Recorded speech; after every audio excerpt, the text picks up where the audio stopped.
Assalamualaikum warahmatullahi wabarakatuh. Mahasiswa Administrasi Negara, bertemu kembali dengan saya teman-teman di dalam korupsi.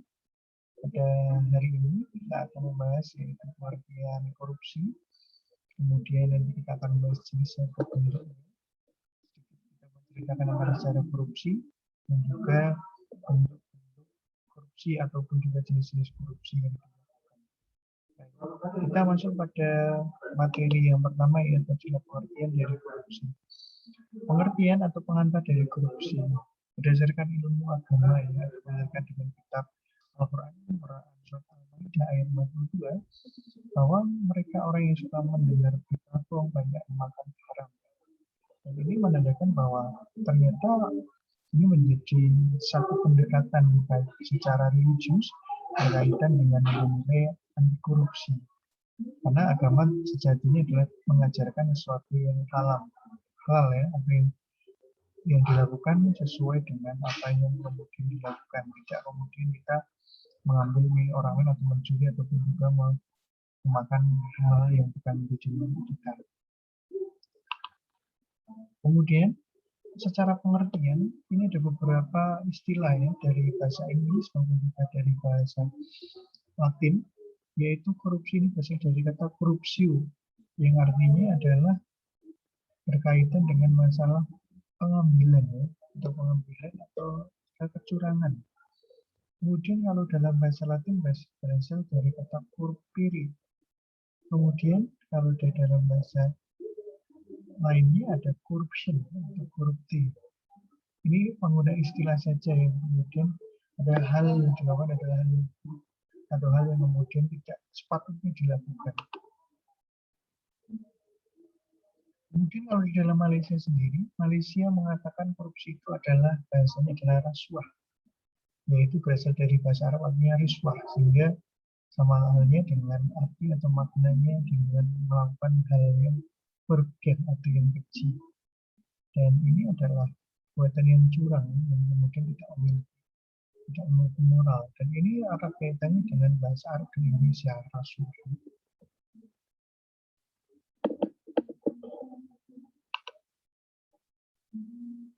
Secara istilah di dalam buku pendidikan anti korupsi, korupsi ini di dalam padanan kata dalam bahasa Indonesia, dalam KBBI itu artinya adalah sebuah kejahatan, kebusukan, dapat disuap, tidak bermoral, kejahatan dan tidak jujur. Korupsi ini lebih identik kalau di dalam sisi pengertian secara KBBI ini adalah lebih banyak pada pengertian kata. Arti dari kata itu tapi belum pada konteks pada berkaitan dengan ini mengarah kemana, apakah kemudian orang biasa, kemudian apakah pejabat, apakah semua orang bisa kemudian melakukan sebuah korupsi ini. Sehingga di dalam saat arti korupsi sendiri itu adalah ada berbagai macam secara definisi atau dari kata lain, tetapi ini belum selesai, artinya ini masih dalam taraf untuk hanya sebuah arti saja, belum secara definitif secara khusus. Kalau menurut Muhammad Ali dalam bukunya di tahun 99 itu berasal dari 3 hal yang kemudian menjadi kaitannya dengan korupsi. Ada yang mengatakan korup ini adalah sesuatu atau sikap ataupun perilaku yang dianggap busuk, kemudian suka menerima uang sogok memakai kekuasaannya untuk mendapatkan sebuah keuntungan ini. Dan korupsi ini adalah lebih banyak perbuatan yang busuk, penggelapan uang, menerima uang sogokan, kemudian misalkan adalah mungkin pengambilan hak milik orang lain, sebenarnya adalah itu bukan milik dia, atau menerima gratifikasi itu juga termasuk dalam bagian dari korupsi. Kemudian kalau orang yang melakukan korupsi itu disebut dengan koruptor.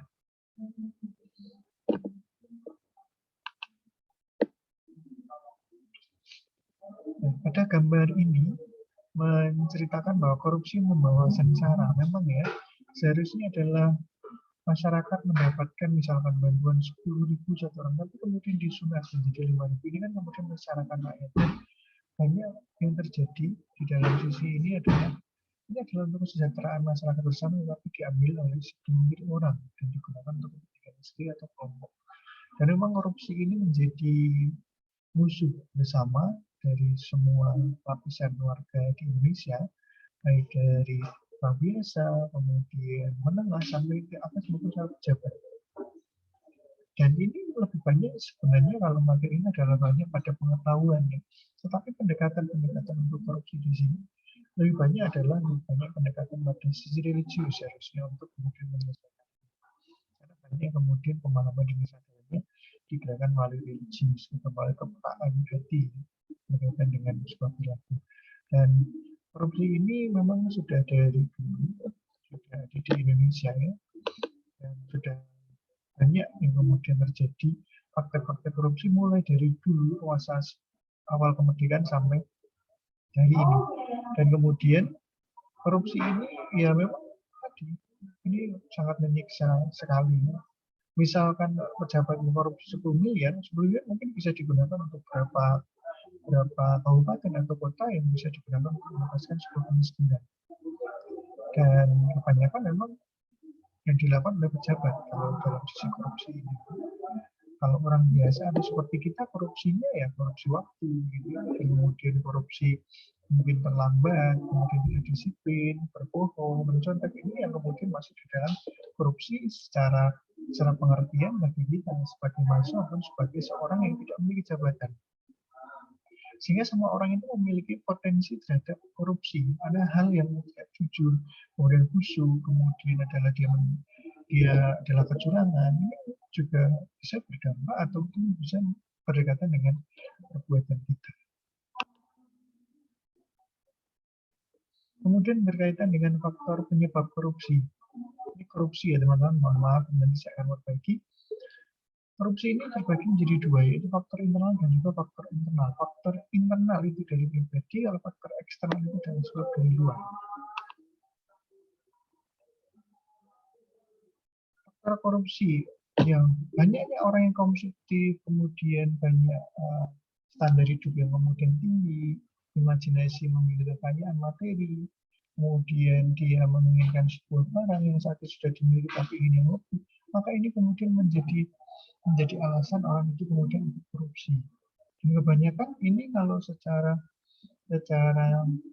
materialistik lebih banyak pada sisi di mana kalau di dalam Indonesia ada partai politik, kemudian ada maharnya, ada politik maninya. Ini yang kemudian mengakibatkan lambat laun korupsi itu akan susah untuk dilakukan. Dan saat ini ketika kita bertanya pilihan angka 1 misalkan, kenapa kamu memilih angka 1? Kebanyakan biasanya memilihnya karena dikasih uang sebelumnya. Sehingga masyarakat kita ketika ada pemilu senang kan mendapatkan uang 50, 100 dan sebagainya. Tapi ini adalah praktek korupsi secara materialistik. Kemudian dengan kondisi yang pejabat biasanya lebih banyak pada godaan-godaan materi ini atau layanan ini. Sehingga di dalam kehidupan kita gitu, memang ini tidak bisa terelakkan, tidak ada satu orang pun yang kemudian bisa keluar ataupun juga bisa menghindari ini sebenarnya. Semua orang mesti akan ada sisi bagaimana materialistiknya. Tetapi bagaimana kemudian kita bisa memanajemen diri ataupun juga bisa mempertahankan kita akan kemudian hidup sederhana dengan kemampuan kita, dengan tanpa adanya pancingan dari orang luar, kita tidak perlu kemudian merisaukan itu. Sehingga kita memiliki kepercayaan bahwa ini digunakan untuk kita sendiri dan jangan sampai kemudian merugikan oleh negara atau perusahaan dan sebagainya. Tokoh-tokoh yang terkenal yang kemudian dia sederhana dan tidak materialistik itu ada beberapa di Indonesia, seperti Muhammad Hatta sebagai orang yang dianggap sebagai ikon anti korupsi. Karena dulu ceritanya adalah saat itu Muhammad Hatta ditugaskan ke Papua. Kemudian Muhammad Hatta ini tidak menerima untuk uang pemberian dari negara karena merasa bahwa ini sudah menjadi tugasnya. Gitu. Itu yang pertama. Yang kedua ada Jenderal Hugeng atau polisi Hugeng. Dia adalah tokoh yang hidupnya sederhana. Sampai dia mau disuap menggunakan apapun, tetap akan dikembalikan. Ketika ada keluarganya menerima bingkisan dari orang lain, akan dikembalikan. Karena itu berkaitan dengan integritas ataupun berkaitan dengan sebuah prinsip seorang.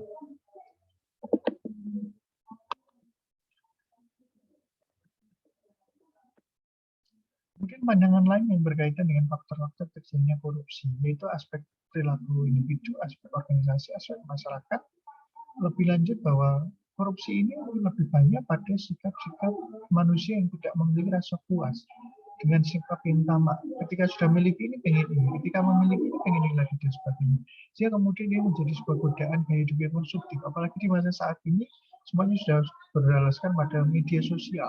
Dan semua media sosial itu kadang-kadang sifatnya dari imajinasi. Dia menceritakan sesuatu yang kadang orang itu tidak bisa mencapainya. Gitu.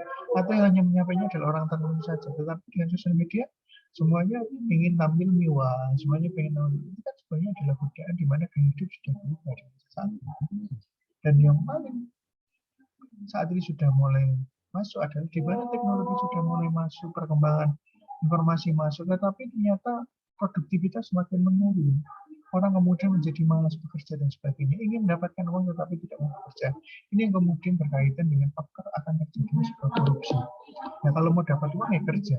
Jangan sampai kemudian pengen uang tetapi menggunakan cara lain. Selain itu, untuk tingginya kasus korupsi di negeri adalah berkaitan dengan kurang sebuah keteladanan. Banyak tokoh-tokoh publik yang kemudian tertangkap KPK atau terkena kasus korupsi. Banyak tokoh-tokoh yang tidak memberikan keteladanan. Yang kedua adalah rendahnya gaji pegawai negeri sipil. Kalau ini masih mungkin bisa menjadi sebuah tanda tanya. Apakah masih relevan untuk saat ini? Karena saat ini ASN atau pegawai negeri sipil gajinya ada yang beberapa sudah tinggi, gitu. Sudah dinaikkan untuk berkaitan dengan gaji maupun juga tunjangannya. Kemudian yang ketiga, lemahnya komitmen kelanjutan penegakan hukum di berbagai negara. Ini yang masih kemudian dulu ya.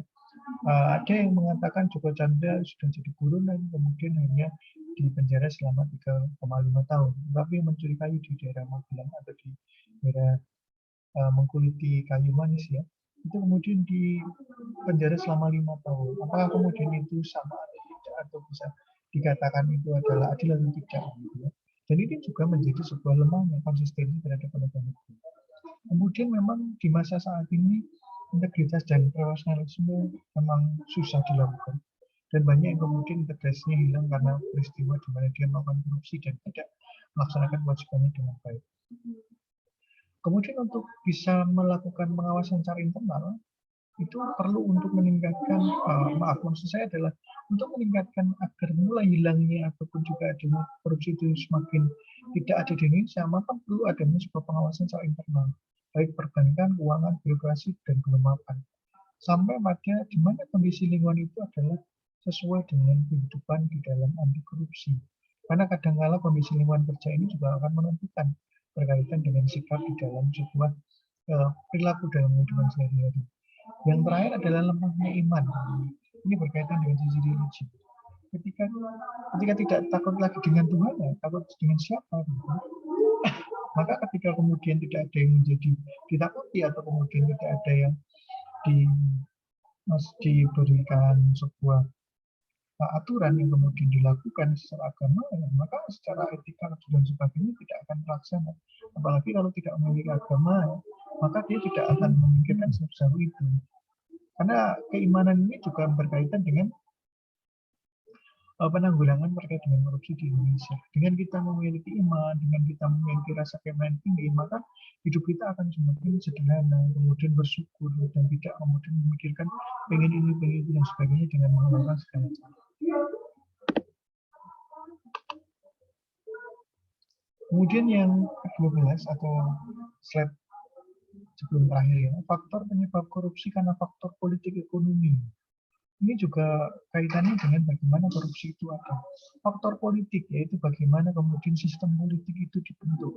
Ada mahar, kemudian ketika mau menjadi anggota money politik ini kemudian menjadikan adanya sebuah korupsi. Kemudian ada faktor hukum. Faktor hukum ini lebih banyak pada di mana ada penegakan hukum yang belum rapat ya, atau kemudian belum baik untuk menyelenggarakan atau menuntaskan korupsi.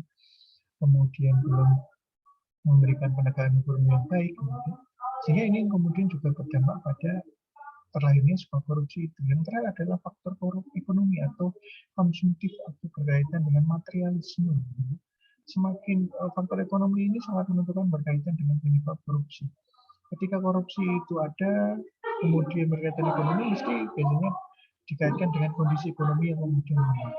Dan itu yang kemudian menjadikan adanya sebuah korupsi. Dan bentuk korupsi itu ada beberapa ya, ada korupsi, kolusi, nepotisme, gratifikasi. Nanti teman-teman bisa buka di buku di pendidikan anti korupsi, nanti ada beberapa macam perbedaan antara korupsi, kolusi, nepotisme, dan juga gratifikasi. Kemudian kalau sedikit saja, kalau korupsi itu adalah mengambil kekayaan dari negara untuk kepentingan sendiri atau kelompok. Kalau kolusi di sini itu seperti ada pemberian yang di sana adalah bertujuan. Misalkan ada datang si A ke saya membawa barang. Harapannya adalah si A ini diterima menjadi pegawai sipil. Negeri sipil di tempat saya menjadi institusi yang saya pimpin. Itu termasuk disebut kolusi. Nepotisme, karena ini saudara saya, maka kemudian saya berikan kesempatan untuk menjadi PNS misalnya. Itu nepotisme. Kalau gratifikasi hanya pemberian saja tanpa adanya syarat. Memberi saja, misalkan ada mahasiswa datang ke saya memberi motor gitu ya, misalkan. Nah itu juga termasuk sebuah gratifikasi walaupun tidak bertujuan, tapi itu termasuk sebuah gratifikasi. Nanti untuk lebih lanjut materi berkaitan dengan pengertian untuk jenis faktor penyebab bisa dibaca kembali, dan juga nanti teman-teman harus membuat sebuah catatan untuk perkuliahan pertemuan hari ini yang nanti akan dikumpulkan. Silahkan nanti dicek untuk berapa lama dan juga apa saja yang perlu dituliskan. Nanti template saya akan kumpulkan di ini. Itu saja untuk teman-teman pada kesempatan hari ini. Sampai bertemu lagi di kesempatan. Nanti silahkan tugasnya dikerjakan dengan baik. Selamat siang. Assalamualaikum warahmatullahi wabarakatuh.